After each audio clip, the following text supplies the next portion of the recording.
കേവലം ഒരു പൊളിറ്റിക്കൽ പാർട്ടിയുടെ സ്ത്രീകളുടെ സമ്മേളനമല്ല ഞങ്ങൾ ഇവിടെ ഇപ്പോൾ ആസൂത്രണം ചെയ്തിരിക്കുന്നത്.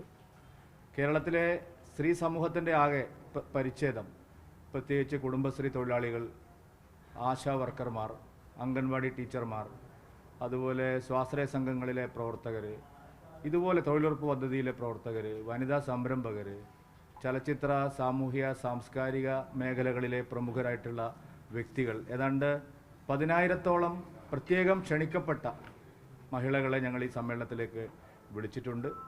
വേദിയിലും അവരെ തന്നെ പ്രതിനിധീകരിക്കുന്ന മഹിളാ ഐക്കോൺസാണ് ഈ പരിപാടിയിൽ പ്രസംഗിക്കുന്ന അല്ലെങ്കിൽ വേദി പങ്കിടുന്നത്. തെന്നിന്ത്യയിലെ ഏറ്റവും പ്രശസ്തയായിട്ടുള്ള, ലോകം മുഴുവൻ അറിയപ്പെടുന്ന ചലച്ചിത്ര താരം ശോഭന ഈ പരിപാടിയിൽ പങ്കെടുക്കുന്നുണ്ട്. അഭിമാനകരമായിട്ടുള്ള ഒരു കാര്യം, ഇന്ത്യൻ വനിതാ ക്രിക്കറ്റ് ടീമിൻ്റെ ക്യാപ്റ്റൻ മിന്നുമണി ഈ സമ്മേളനത്തിൽ പങ്കെടുക്കുന്നു എന്നുള്ളതാണ്. കേരളത്തിലെ അഴിമതിക്കും അനീതിക്കും എതിരായിട്ടുള്ള പോരാട്ടത്തിൻ്റെ നാവായിട്ടുള്ള മറിയക്കുട്ടി ഈ പരിപാടിയിൽ പ്രധാനമന്ത്രിയോടൊപ്പം പങ്കെടുക്കുന്നുണ്ട്. അതുപോലെ ശ്രീമതി ബീന കണ്ണൻ ഈ പരിപാടിയിൽ പങ്കെടുക്കുന്നുണ്ട്. വനിതാ സംരംഭക എന്നുള്ള നിലയിൽ കേരളത്തിൽ അറിയപ്പെടുന്ന ആളാണ്. ഇതുപോലുള്ള പ്രമുഖരായിട്ടുള്ള വ്യക്തികളെയാണ് ഈ സമ്മേളനത്തിലേക്ക് ഞങ്ങൾ ക്ഷണിച്ചിട്ടുള്ളത്. എല്ലാവരും ഞങ്ങളുടെ ക്ഷണം വളരെ സന്തോഷപൂർവ്വം സ്വീകരിക്കുകയുണ്ടായി. കേരളത്തിൽ മാറുന്ന സ്ത്രീ മനസ്സിൻ്റെ അല്ലെങ്കിൽ പൊതുസമൂഹത്തിൻ്റെ ഒരു പ്രഘോഷണമായിരിക്കും ഈ ഒരു മഹിളാ സമ്മേളനം. നാരീശക്തിയുടെ ഔജ്വലമായിട്ടുള്ള ഒരു പ്രകടനം തന്നെയായിരിക്കും ഇന്ന് കാണാൻ പോകുന്നത്. മാത്രമല്ല, ഇതിൻ്റെ ഒരു പ്രത്യേകത, ഇതിൻ്റെ സമ്മേളന നഗരിയിൽ പുരുഷന്മാർക്ക് ആർക്കും തന്നെ പ്രവേശനമില്ല എന്നുള്ളതാണ്. സ്ത്രീകൾ തന്നെ സംഘടിപ്പിക്കുന്നതും സ്ത്രീകൾ തന്നെ നേതൃത്വം നൽകുന്നതുമായിട്ടുള്ള ഒരു പരിപാടിയാണ് ഇന്ന് ഞങ്ങൾ സംഘടിപ്പിച്ചിട്ടുള്ളത്. പുരുഷന്മാരായിട്ടുള്ള യുവാക്കളായിട്ടുള്ള പ്രവർത്തകർക്കെല്ലാം മോദിജിയെ കാണാനാണ് പ്രത്യേകമായിട്ടുള്ള റോഡ് ഷോ സംഘടിപ്പിച്ചിരിക്കുന്നത്. ഞങ്ങൾക്ക് തൃശ്ശൂരിലെ പൗരാവലിയിൽ നിന്നും ബോധ്യമായിട്ടുള്ള കാര്യം, സ്വമേധയാ തന്നെ ആയിരക്കണക്കിന് പൊതുസമൂഹ പ്രതിനിധികൾ ഈ സമ്മേളനത്തിൽ പങ്കെടുക്കുന്നുണ്ട്. മാറുന്ന കേരള മനസ്സ്, നരേന്ദ്രമോദിജിയുടെ സ്വീകാര്യതയും അദ്ദേഹത്തിൻ്റെ നേതൃത്വവും കേരളം അംഗീകരിക്കുന്നു, അല്ലെങ്കിൽ കേരളം അതിനെ അണിചേരുന്നു എന്നുള്ള സന്ദേശമാണ് ഈ സമ്മേളനം നൽകുന്നത്.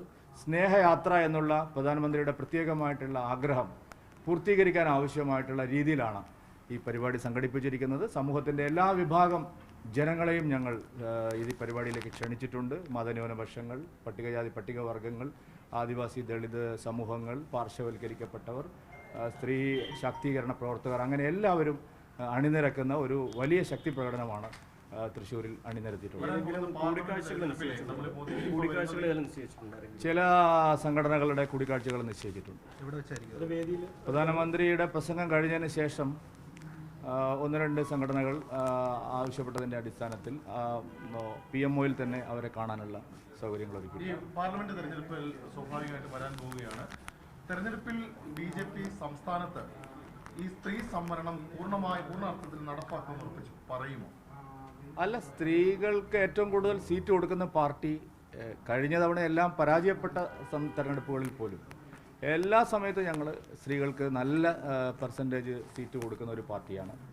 മറ്റേ കേരള സംസ്ഥാന ഘടകത്തിൽ 10 വർഷമായി ഞങ്ങൾ 33% ഭാരവാഹിത്വം സ്ത്രീകൾക്ക് സംവരണം ചെയ്തിരിക്കുകയാണ്. നിങ്ങളത്തരം വാർത്തകളൊന്നും കൊടുക്കുകയോ അല്ലെങ്കിൽ അതൊന്നും കാണാതിരിക്കുകയോ ചെയ്യുന്നതിന് ഞങ്ങൾ ഉത്തരവാദിയല്ല. കഴിഞ്ഞ 10 വർഷമായി ഞങ്ങൾ സ്ത്രീകൾക്ക് 33% എല്ലാ പദവികളും ഞങ്ങൾ കൊടുത്തിട്ടുണ്ട്. നിങ്ങൾക്ക് അറിയില്ലെങ്കിൽ ഒരു കാര്യം ഞാൻ പറയാം. കേരളത്തിൽ ഒരു രാഷ്ട്രീയ പാർട്ടിയും അവരുടെ മണ്ഡലം പ്രസിഡന്റുമാർ 22 പേര്, അതായത് പാർട്ടിയുടെ നിയോജക മണ്ഡലം പ്രസിഡന്റുമാർ 22 പേര് കേരളത്തിൽ വനിതകളാണ്. ആയിരക്കണക്കിന് ബൂത്ത് പ്രസിഡന്റുമാർ ഞങ്ങൾക്ക് വനിതകളാണ്.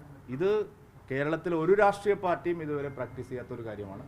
ഭാരതീയ ജനതാ പാർട്ടി കേരളത്തിൽ സ്ത്രീകളുടെ പങ്കാളിത്തം എല്ലാ മേഖലയിലും ഉറപ്പുവരുത്തുന്നതിന് ആവശ്യമായിട്ടുള്ള ബോധപൂർവമായിട്ടുള്ള ഇടപെടൽ നടത്തുന്ന ഒരു പാർട്ടിയാണ്. എന്താ സംശയം? സ്ത്രീകൾക്ക് അർഹമായിട്ടുള്ള പ്രാതിനിധ്യം